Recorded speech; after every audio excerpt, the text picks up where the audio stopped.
I truly hope that I can convey my passion for economics through this book. Because this book is the sum of many efforts for which I am grateful and sincerely appreciative, I would like to thank Ana Isabel Farren and Oscar Perelló for efficient research assistance. I would also like to thank the staff of the MIT Press, in particular Emily Tabor, for her editorial help and suggestions in the preparation of this work. 1. What is macroeconomics?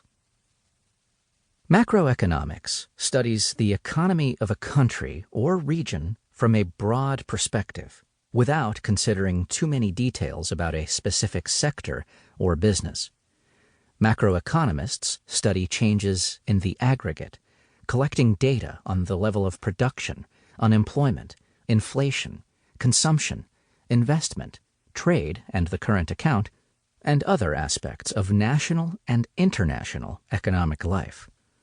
Policymakers depend on macroeconomists' knowledge of the main elements and basic forces that govern each country's economy and the global economy when making decisions about taxes, industry regulations, trade policies, and more.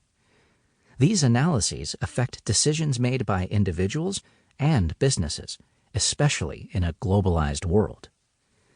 This branch of economics attempts to answer fundamental questions, such as the following. Why does a country become richer or poorer in a certain period?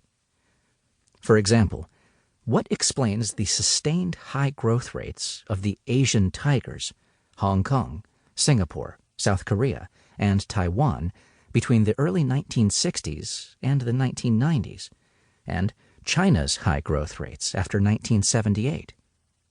Why was South Korea poorer than the Latin American countries in the early 1960s, yet today has 3 times the average Latin American income?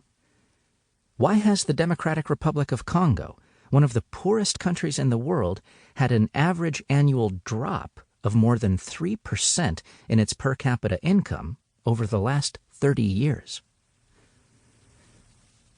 What causes unemployment? Why is there such a great difference among countries' unemployment rates?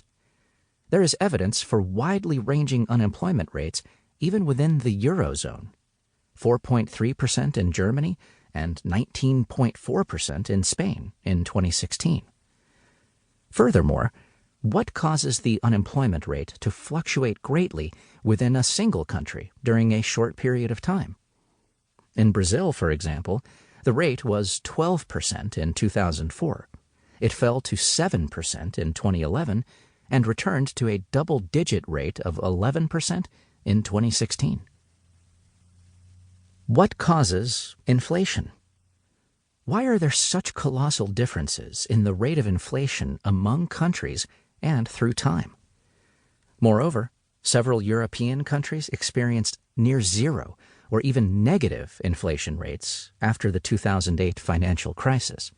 But Venezuela's inflation rate is higher than 1,000,000%, even though its neighbors in Latin America today have historically low inflation. How can one country's economy affect the rest of the world? How did the U.S. subprime loan crisis manage to affect economic growth in East Asia? What determines the value of one currency for converting it to another?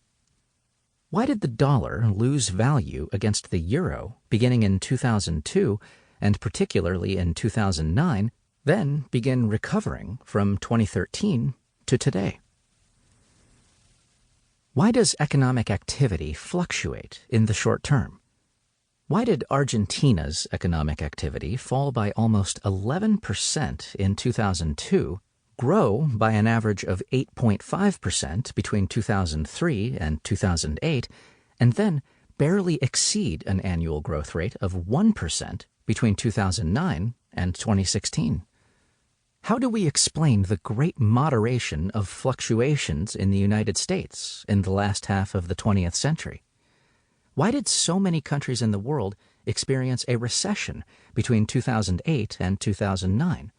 And why has the recovery